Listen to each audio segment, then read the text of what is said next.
여러분 안녕하십니까. 더 리더 김영롱입니다. 인간은 자연 본성적으로 정치적 동물이다. 아리스토텔레스의 말을 빌리지 않더라도 우리 생활과 또 뗄래야 뗄 수 없는 것이 바로 정치입니다. 이 내년 총선을 앞두고 각 정당들은 준비가 한창인데요. 과연 좋은 정치란 무엇인지 더 리더에서 바른미래당 유의동 의원을 모시고 정치 철학과 또 정책에 대한 이야기들 나눠보도록 하겠습니다.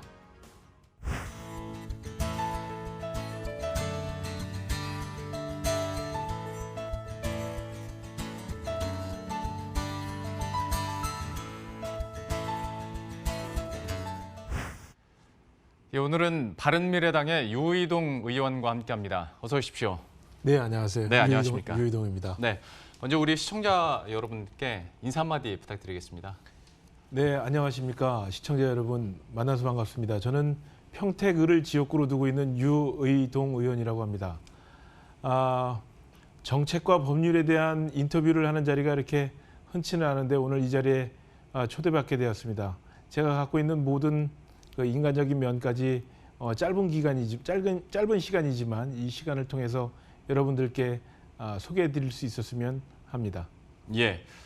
자, 그러면 좀 복잡하고 무게감이 있는 질문을 드리기 전에 저희가 방송하기 직전에 의원님께서 국회의원이 되고 나서 이제 흰머리가 생기기 시작했다라고 얘기를 해주셨잖아요. 지금 재선 의원으로 활동을 하고 계신데 그동안의 활동 소감 한마디만 해주시겠어요? 글쎄요. 국회의원 생활을 하는 게 지금 횟수로 6년째에 접어들고 있는데 앞서 말씀드렸던 것처럼 매일매일 좌절하고 또 매일매일 다시 한번 도전하게 되는 그런 자리가 아닌가 싶습니다. 대한민국이 지금 처한 현실이라는 것이 하루하루 고민이 끊일 수가 없는 상황이고 또 그렇다고 해서 그 고민 때문에 우리 미래에 대한 도전을 멈출 수도 없는 상황이어서 불면의 밤을 보내면서 흰머리가 하나씩 둘씩 계속 늘고 있습니다. 그러실 것 같습니다. 네. 그만큼은 좀 에피소드들이나 또 기억에 남는 일들도 많으실 것 같은데 사실 재선 의원이긴 하지만 정치계에 입문한 건 더 오래되셨지 않습니까? 보좌관 생활도 좀 오래 하셨고. 네, 사실 제가 2001년도에 대학원을 마치고 국회의 보좌진으로서 첫 입성을 했는데요. 당시에 이한동 국무총리의 6급 비서로 여의도 생활을 시작을 했습니다.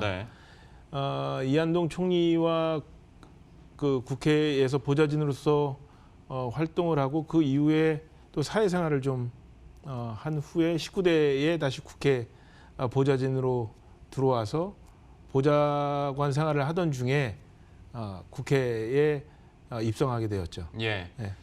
잘 모르는 사람 입장에서 질문을 드리겠습니다. 보좌관 때와 국회의원 때와 언제가 더 바쁜지도 좀 궁금하고 또 국회의원이 됐을 때 그 최전선 필드에 나가 있을 때 그 느낌은 또 다를 거라고 생각을 해서요. 좀 설명을 부탁드리겠습니다. 제 경험을 말씀을 드리면 저는 비교적 제가 모셨던 의원님들이 저에게 많은 재량권을 주셨고 될 수 있으면 당신 위치에서 상황을 보고 판단할 수 있는 기회들을 많이 허락해 주셨었어요.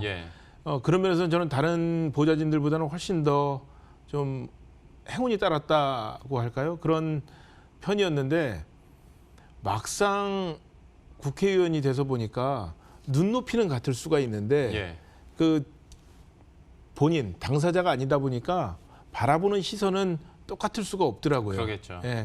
그런 면에서 시행착오도 많이 겪고 그때 제가 이런저런 조언을 드렸을 때 그런 것들을 이렇게 선뜻 받아들이지 못하시는 모습을 보고 좀 아쉽게도 생각하고 했었는데 지금 제가 그 입장이 돼 보니까 왜 부모가 되면 예전에 당신들의 부모님들 생각을 한다고 하잖아요. 그 입장을 이해한다고 하는데 제가 지금 현재 그런 심정입니다. 회사에서도 아무리 우수한 직원이어도 사장님의 뷰와는 또 다른 거니까요. 네, 2%는 사장님뿐만 아니라 경영하시는 많은 분들이 보실 텐데 각자의 위치에서 상대방의 입장을 이해한다는 게 정말 막상 경험하지 않으면 참 어려운 일이구나라는 생각을 하게 됐습니다. 그러니까 어떤 게 더 힘들고 어떤 게 더 무난했다라는 개념이기보다는 위치가 달라지면서 생기는 새로운 고민들과 새로운 시각들을 또 19대와 20대에서 많이 경험을 하신 것 같은데요. 2018년도에 입법 및 정책개발 우수 국회의원 네. 여기서 또 최우수상을 수상하셨더라고요. 그때 당시에 그 법안이 어떤 내용이었는지 그거 좀 설명을 부탁드리겠습니다. 그 법안이 인터넷 은행법이라고 잘 알려져 있는데 인터넷 전문 은행 설립 및 운영에 관한 그 특례 법안입니다. 그러니까 일반 법과는 달리 이것을 특례 조항을 둬서 이제 특례법으로 만든 건데요. 많은 논란 끝에 이 법이 통과가 되긴 했습니다만 조금 좀 일렀으면 어땠을까 하는 생각이 있어요. 저희가 이 인터넷 은행법을 제정을 좀 일찍 했었다면 훨씬 더 은행업뿐만 아니라 폭넓게 금융 산업 전체에 조금 더 신선한 자극을 줬을 것이고 지금보다는 조금 더 활력이 넘치지 않았을까 하는 좀 아쉬움이 있는데 만시지탄입니다만 지금이라도 이 법이 통과가 돼서 현장에서 많은 그 매기로서의 역할을 좀 하고 있다라는 이야기를 듣고 있습니다. 타이밍에 대한 아쉬움을 말씀하셨으니 추가적으로 하나만 더 말씀드리면 지금 산업계에서 또 관련해서 기다리는 게 그 데이터 3법에 대한 맞습니다. 통과인데 이건 어떻게 논의가 됩니까? 지금 1년째 계류 중이어서. 저는 이 법이야말로 제일 우선적으로 처리해야 되는 법이 아닌가 싶습니다. 이 뭐 세부적인 내용에 들어가면 뭐 각자의 입장에 따라서 이해관계에 따라서 다양한 목소리가 나올 수 있겠지만 일단 그런 것들은 잠시 뒤로 물리더라도 이 법안이 출범을 했다는 그 자체, 그것이 갖고 있는 상징이라는 것이 이 산업계에 미치는 영향이 훨씬 크기 때문에 저는 어떤 형태로든지 이 법만큼은 빨리 조속히 통과시키는 것이 좋겠다라는 생각을 갖고 있죠.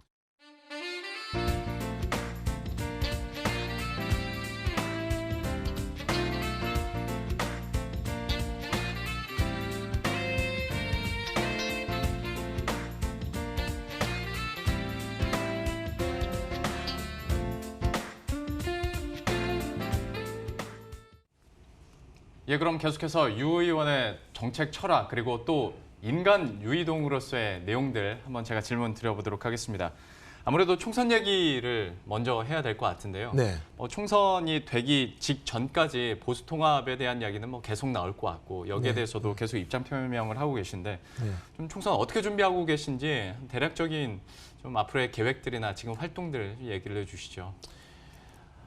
보수 통합에 대한 국민적인 열망 그리고 요구가 높다는 사실을 잘 알고 있습니다. 저희가 그 사실 자체를 부인하는 것은 아니고요. 그런데 보수 통합이 그 자체가 목적일 수는 없을 겁니다. 보수 통합에 대한 목소리를 높이고 그것을 지지하시는 분들은 지금 현재의 집권 여당, 문재인 정부와 집권 여당에서 이끌어 나가는 국정 전반에 대한 불만, 아쉬움 이런 것 때문에 또 다른 대안을 찾기 위한 수단으로 보수 대통합을 요구하시는 것으로 알고 있는데요. 그분들의 그러한 요구에 저희가 부응하기 위해서는 단순한 숫자와 숫자 간의 결합, 그러니까 지금 보수 대통합에 논의되고 있는 그 정당들 간의 의원 숫자를 늘리는 것이 목적이 아니라 그러한 요구를 하시고 있는 국민들 요구에 적극적으로 부응할 수 있느냐에 대한 문제일 거고 그렇게 하기 위해서는 저희가 먼저 필요한 것이 변화와 혁신이라는 이야기입니다. 그래서 그 변화와 혁신을 이끌어내기 위해서는 무엇을 해야 될 것이냐 이거에 대한 적극적인 논의를 하자는 것이고 저희 변형 모임에서는 그 보수 전반에 혁신을 요구하는 형식적인 혁신이 아니라 질적인 혁신을 요구하는 3가지 원칙을 제시를 한 상태에서 그 3가지 제안에 대한 답을 기다리고 있는 겁니다. 앞으로의 계획에 대해서 이렇게 들어봤고요. 지금의 상황까지도 저희가 이렇게 얘기를 들어봤는데요. 분위기를 다시 좀 바꿔보도록 하겠습니다. 제가 의원님 얘기를 듣다 보니까 좀 놀라운 얘기를 들었습니다. 정치인이 아니었다면 힙합 댄서가 되었을 거다. 이거는 어디에서부터 나온 얘기입니까?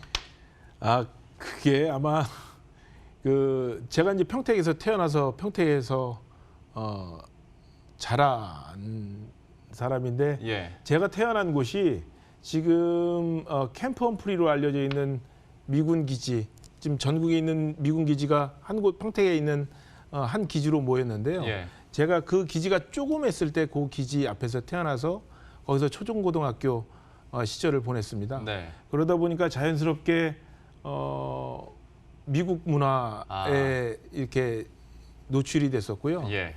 제 또래 친구들 중에 혼혈 친구들도 제법 있었고요. 네. 또 영우에 거주하고 있는 주한 미군들하고도 이렇게 같이 생활할 기회가 많았었는데 아마 예. 그쪽 문화를 좀 빨리 접하다 보니까 그 친구들하고 청소년 시기에 뭐 이렇게 놀다 보니까 예. 그 매력에 빠져서 그 한때 댄서의 꿈을 꿨었던 적이 있었죠. 언제쯤 내 몸으로는 힘들겠다라고 꿈을 접으셨어요? 아니 그건 항상 뭐 제가 자신 있다고 생각을 했었는데 예. 저희 아이들이 그 아이돌 팀들을 좋아하면서 예.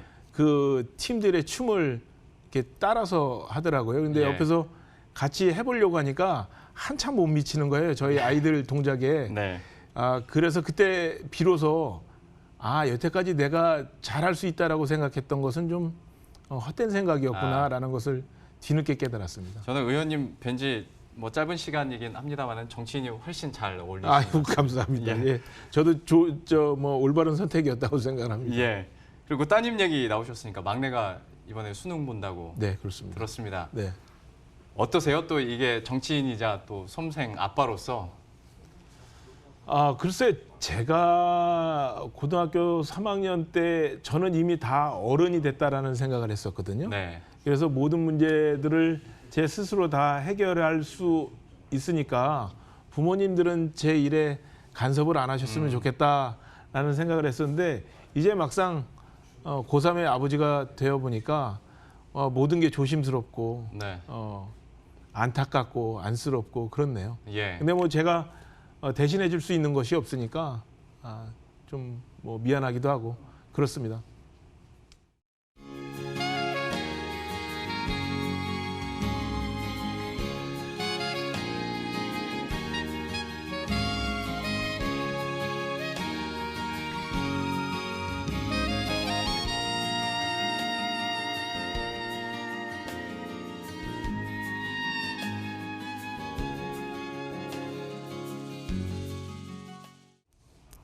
예, 그럼 이어서 또 유 의원의 지역구 얘기도 당연히 해봐야겠죠. 평택시가 특히 지난 4월에 50만을 돌파했습니다. 네, 그렇습니다. 이 배경이 어디에 있다고 보십니까?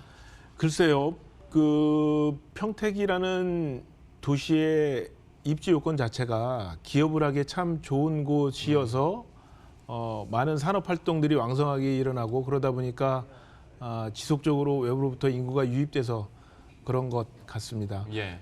교통망도 아주 사통팔달로 잘 뚫려 있고요. 평택으로 이주한 기업들이 건실하게 또 자신들만의 그 사업들을 잘 영위하고 있고 모든 것이 안정적으로 돌아가다 보니까 인구가 최근에 또 인구가 감소 추세에 있음에도 불구하고 예. 출산율 자체가 떨어져서 그렇죠. 그럼에도 불구하고 평택은 지속적으로 좀 인구가 늘어나고 있는 것 같습니다. 그 평택시 자체가 성장하고 또 얘기를 해주신 것처럼 기업의 투자가 늘어나면 늘어날수록 네, 또 의원님께서는 더 바빠지실 것 같고 네. 뭔가 하고 싶은 일도 더 늘어나지 않을까라는 생각도 드는데 어떻습니까? 이 평택이라는 도시가 빠르게 성장하고 있고 이 성장에 대한 원심력이 계속 작동하다 보면 작동하면 작동할수록 저희가 놓칠 수밖에 없는 것이 도시의 양적인 성장이 아니라 질적인 성장에 대한 것들을 많이 놓치게 되거든요. 예. 그러니까 양과 질이 병행해서 균형 맞춰서 진행될 때 그 도시는 살고 싶고 머무르고 싶고 또 옮겨가고 싶은 그런 도시가 될 텐데 일이 많아지는 것만큼 그런 질적인 변화를 어떻게 채워낼 수 있을까에 대한 고민이 좀 많이 있습니다. 예. 질적인 부분도 네. 놓치지 않고 예. 워낙 또 급변하고 있는 평택시다 보니까 양으로만 승부하지 않고 질적인 부분도 고려하겠다라고 얘기를 해주셨는데 그 중에 하나가 될 것 같습니다. 지난 국감에서 그 주한미군 지역의 환경 오염에 대한 그 문제 제기를 하셨어요. 네네. 근데 여기는 또 지역 특성이 있다 보니까 네. 한 부처에서만 해결할 수 있는 일은 아닐 것 같고 네. 여러 부처가 좀 공조를 해야 될 일인데 네. 좀 어떤 대응책이 가능하다고 보십니까? 제가 소속되어 있는 상임위가 정무위인데요. 정무위의 소관 부처로 있는 곳 중에 하나가 국무총리실, 국무조정실입니다. 예. 국무조정실이라는 그 부처의 특성이 각 부처에서 발생하는 일, 또 그 각 부처 간의 칸막이로 인해서 국가 전체적인 시점에서 바라보고 조망해서 해야 되는 일들에 대한 조율을 하는 곳이어서 예. 이 문제에 접근하는데 참 좋은 통로가 될 수 있다라는 생각에 이제 국정감사에서 질의를 하게 된 건데요. 예. 주한미군 기지라는 것이 갖고 있는 특성이 외교부의 문제가 기본적으로 있고요. 예. 외국 군대다 그렇죠. 보니까 또 군대다 보니까 국방부의 문제가 있고요. 네. 또 이번처럼 이 환경 문제가 발생되면 환경부의 문제가 있고요. 그렇습니다. 또 이것이 주변 지역의 오염을 해결하기 위해서는 지자체가 같이 함께 참여를 해야 되는데 이것은 행정안전부 소관에 있고요. 그래서 예. 최소한 이 평택 지역에서 무슨 일이 일어난다면 3개 부처, 4개 부처가 함께 일을 해야 되는 것들이 있는데 네. 국무조정실에서 이 문제에 대해서는 좀 적극적으로 관심을 갖고 문제 해결을 하겠다라는 약속을 받아냈습니다. 예. 네. 역시 앞으로의 그 공조를 통한 해결책 그리고 실행 방안들도 저희가 기대를 해보도록 하겠습니다. 그리고 이제 평택 시민에게도 또 한마디 해주셔야 될 것 같습니다. 국회의원으로서 한마디 남기신다면. 뭐 평택 시민들께는 항상 감사한 마음뿐이고요. 또 여러분들의 기대에 나름대로는 열심히 노력한다고 하고 있습니다만 여러분들 기대에 못 미치는 점이 있다면 그 점에 대해서는 항상 또 죄송한 마음을 갖고 있습니다. 하지만 저희가 살고 있는 이 평택이 단순히 평택의 문제로 끝나는 것이 아니라 경기도, 더 나아가서는 대한민국을 이끌어가는 핵심 도시로서 모범을 보여야 된다는 생각이 되고요. 그 모범이라는 것은 양적인 성장과 함께 질적인 성장이 동반이 되면서 모든 시민들이 편안하게 또 미래를 꿈꾸며 살 수 있는 그런 도시가 되는 것이 아닌가 생각을 합니다. 이런 노력에 저도 지역의 국회의원의 한 사람으로서 최선의 노력을 다하겠다는 말씀을 드립니다. 예, 그럼 이어서 우리 국민들이 바라보는 국회 자체에 대한 질문을 한번 드려보고 싶습니다. 사실 지금도 국회 안에서는 정쟁이 아주 치열하게 벌어지고 있는 상황인데 네. 우리 국민 입장에서 봤을 때는 하루라도 빨리 좀 민생 법안이 통과됐으면 하고 좀 싸움을 멈추고 뭔가 조금 더 발전적인 국회가 됐으면 좋겠다라는 막연한 기대는 같습니다. 또 국회 안에 계신 분의 입장은 또 다를 거라고 생각을 하고 또 현실에 있어서 어떤 정쟁과 민생 법안의 그러니까 국회 입법처로서의 그 중간점을 어떻게 찾고 계신지 이게 좀 궁금합니다. 저는 국회의 역할과 기능을 이런 비유로 설명을 드리고 있어요. 저는 하수종말 처리장에 국회를 종종 비유를 하곤 하는데요. 예. 하수종말 처리장이라는 것이 각 가정, 기업으로부터 나오는 오폐수들이 관로를 통해서 한 곳에 모이고 거기에 모인 오폐수들이 정화돼서 다시 각 가정과 공장으로 돌아가는 것 아니겠습니까? 예.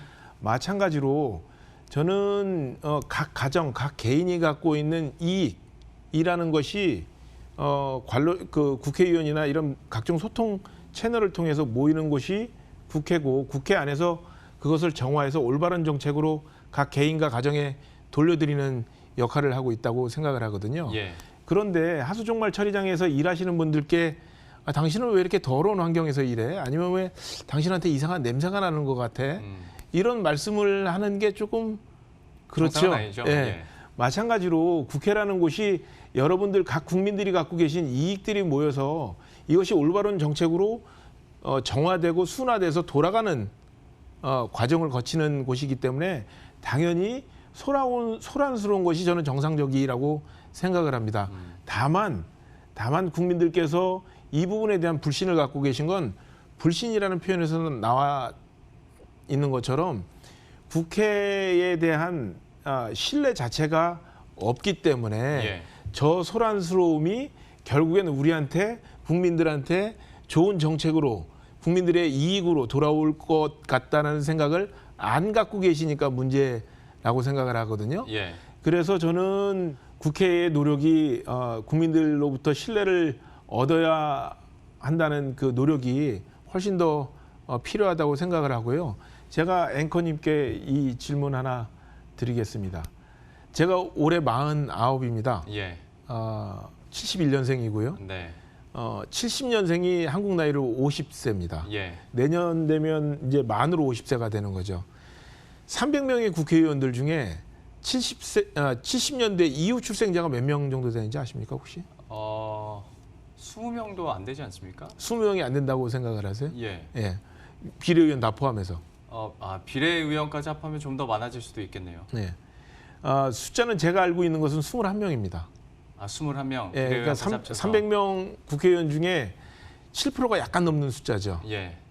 그러면 대한민국에서 50세 이하의 국민들이 차지하고 있는 경제적인 또 사회적인 역할과 비중이라는 것이 7%밖에 안 된다고 생각하시나요? 주력이 이제 30, 40대죠. 네. 그럼에도 불구하고 그분들의 이해를 대변할 수 있는 국회에는 그 숫자가 7% 정도밖에 안 된다는 사실을 국민들께서는 잘 모르시는 것 같아요.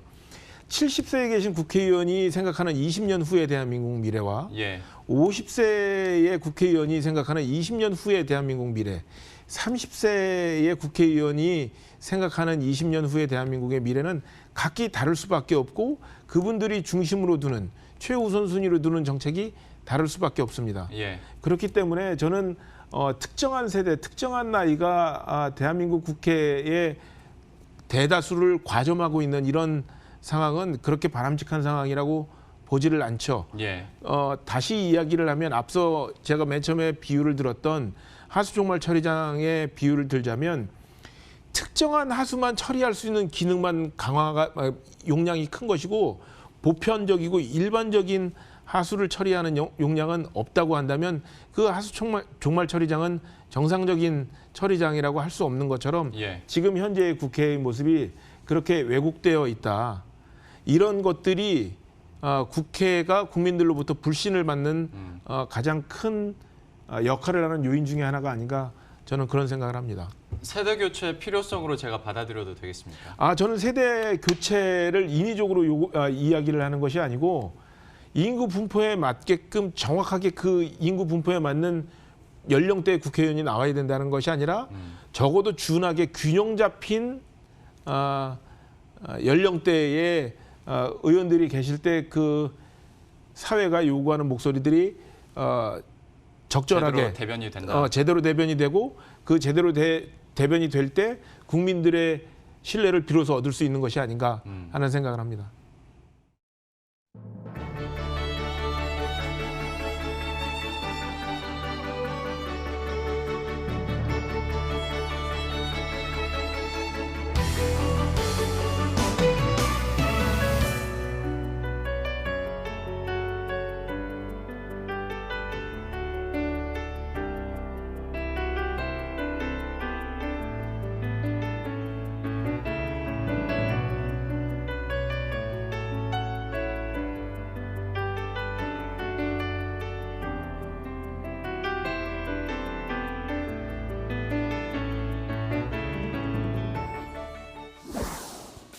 예, 평택이 인구 50만 시대를 맞이하게 됐습니다. 그만큼 해야 할 일들도 많아졌는데요.